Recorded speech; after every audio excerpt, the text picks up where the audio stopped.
सानन्दमानन्दबले वसन्तम् आनन्दकन्दं हतपापवृन्दं वाराणसीनाथमनाथनाथं श्रीविश्वनाथं शरणं प्रपद्ये।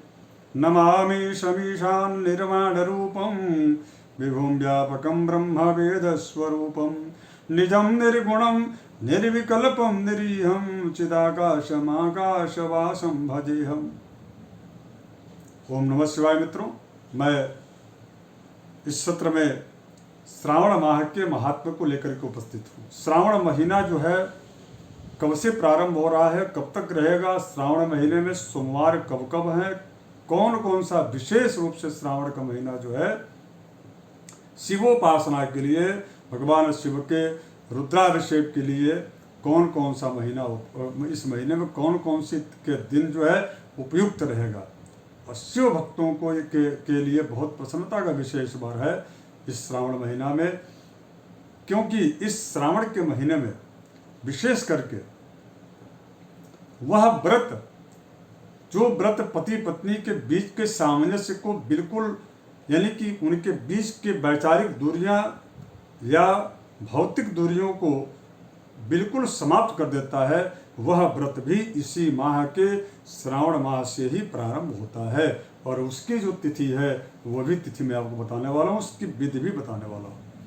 आप इस पूरे वीडियो को विस्तार से आप अवश्य देखें। आइए, श्रावण माह के सबसे प्रथम बात तो यह है कि श्रावण माह पूरे भगवान शिव का महीना है, शिवमय होता है श्रावण का महीना। श्रावण इस माह का इसलिए नाम पड़ता है क्योंकि हमारे ज्योतिष शास्त्र में विशेष करके जिन जिन महीने का जो नाम जो रखा गया है वो इसलिए रखा गया कि वहाँ पर जो है सौर मास और चांद्र दोनों की जो युति है वह उस नक्षत्र से जुड़ा होता है। अर्थात पूर्णिमा, श्रावण के शुक्ल पक्ष की जो पूर्णिमा चांद्र मास को जो पूर्ण होती है उस दिन जो है श्रवण नक्षत्र होता है, इसलिए इस मास को श्रावण कहा जाता है। श्रवण नक्षत्र का जो स्वामी है और जो उनके अधिष्ठाता है वो भगवान स्वयं रुद्र है, शिव है, इसलिए रुद्राभिषेक का बहुत महत्व इस महीने में। इस माह में विशेष रूप से कौन कौन सी तिथियां बहुत महत्वपूर्ण है मैं उसको आपको बताने वाला हूँ।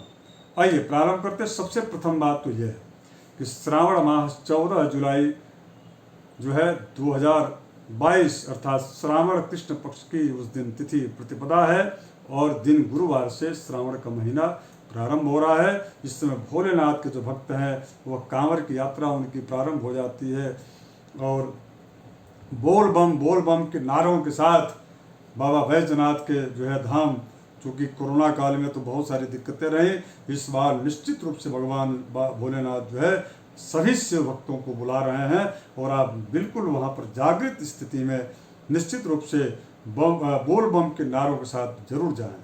क्योंकि 14 जुलाई से दिन गुरुवार पड़ रहा है। गुरुवार के दिन यदि श्रावण का जब प्रारंभ होता है, देवगुरु बृहस्पति निश्चित रूप से कहीं न कहीं और स्वराशि में भी वर्तमान में अर्थात मीन राशि में गुरु जो है संचरण कर रहे हैं, शनि जो है पुनः मकर राशि में आ गए हैं, इसलिए दोनों ग्रहों का योग संयोग वास्तविक में बड़ा ही लाभदायी है। विशेष करके शिव की कृपा, भगवान शिव की जो कृपा है, उनका जो आशीर्वाद है उसको प्राप्त करने के लिए, निश्चित रूप से साधना करने के लिए, भगवान शिव की उपासना करने के लिए, शिव भक्तों के लिए विशेष रूप से यह महीना श्रावण का बड़ा ही लाभोपयोगी है।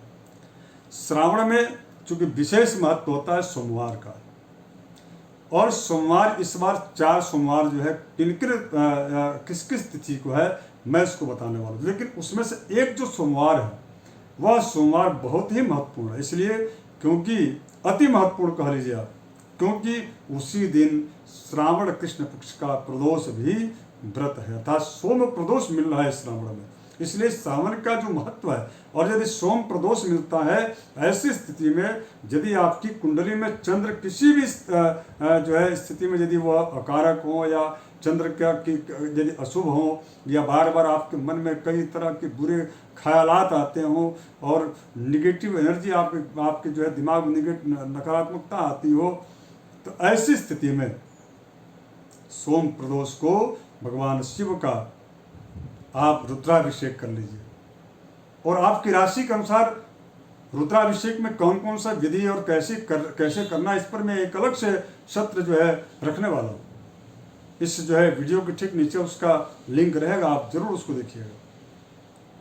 और साथियों, सोमवार किन किन तिथियों में है ये आपको मैं बताने वाला हूँ। सबसे पहला सोमवार पड़ रहा है 18 जुलाई को।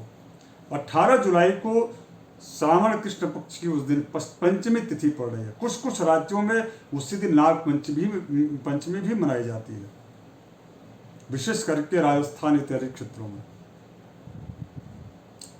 किंतु उत्तर भारत में जो नाग पंचमी का जो प्रचलन है वह नाग पंचमी श्रावण शुक्ल पक्ष की पंचमी को मनाई जाती है। तो इस प्रकार से 18 जुलाई के दिन जो सोमवार पड़ा और पंचमी तिथि पड़ रही है, चाहे उस पंचमी तिथि पर अगर यदि आपकी कुंडली में ग्रहण दोष है, यदि आपकी कुंडली कालसर्प योग से यदि प्रभावित है, यदि आपकी कुंडली पितृदोष से प्रभावित है, तो मैं आपको बोलूँगा कि उस दिन आप जो है भगवान शिव की उपासना और भगवान शिव को जो है का अभिषेक निश्चित रूप से करें। और अभिषेक द्रव्य में विशेष रूप से अगर यदि आप जो है कुशा के जल से यदि आप अभिषेक करते हैं भगवान शिव का, और पंचामृत से यदि आप अभिषेक करते हैं, तो निश्चित रूप से काल सर्प योग जनित यदि दोष है या पितृदोष से संबंधित है दोष, तो वो समाप्त हो जाती है या उसका कुप्रभाव कम हो जाता है।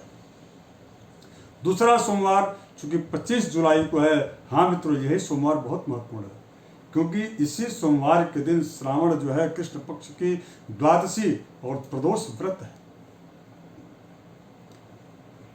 25 जुलाई को प्रदोष यानी कि सोम प्रदोष पड़ रहा है।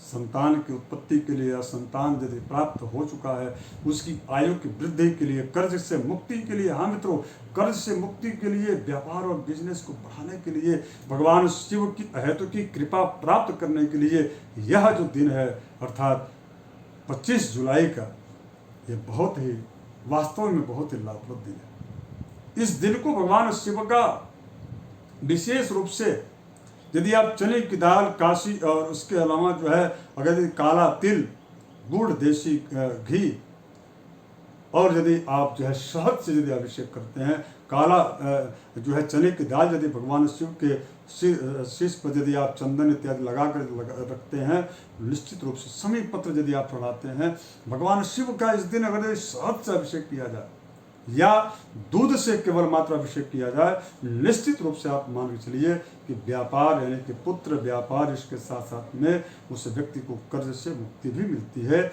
निश्चित रूप से कर्जदार जो व्यक्ति हो चुका है उसको आज के दिन शहद से अभिषेक करना चाहिए। संतान से संबंधित कोई यदि कष्ट है, कोई दिक्कत आ रही, कोई परेशानी आ रही है, तो आप दूध से भगवान शिव का अभिषेक जरूर करें और वह 4 टाइम करें। इसके लिए मैं एक अलग से सत्र जो आपको पूर्व में बताया हूँ, बनाने वाला हूँ, उस जो है वीडियो को आप अवश्य देखिएगा।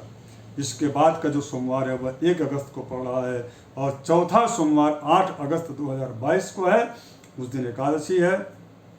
विशेष रूप से नाग पंचमी इस बार 2 अगस्त 2022 दिन मंगलवार को है। नाग पंचमी के भी दिन काल सर्प योग इत्यादि दोषों की शांति के लिए भगवान शिव की उपासना बहुत ही लाभप्रद होगा। मास शिवरात्रि चूंकि शुक्ल पक्ष और कृष्ण पक्ष दोनों की शिवरात्रि को ली जाती है, ऐसी मास जो शिवरात्रि वह 26 जुलाई 2022 को है। प्रदोष जो है वह कृष्ण पक्ष और शुक्ल पक्ष दोनों पक्ष में लिया जाता है। तो प्रदोष जो है वह कृष्ण पक्ष का जो प्रदोष है वह 25 जुलाई को, जैसा कि हमने बताया, सोमवार भी दिन उस दिन है, और शुक्ल पक्ष का जो प्रदोष है वह 9 अगस्त को है। इस प्रकार से यह उपरोक्त जो है सभी तिथियां बहुत ही महत्वपूर्ण है। इसके अलावा मित्रों, रक्षाबंधन इस बार 11 अगस्त 2022 को जो है प्रातः 9:36 के पूर्व और रात्रि 8:26 के बाद जो है इस प्रकार का रक्षा यानी कि राखी बांधने का शुभ मुहूर्त है। और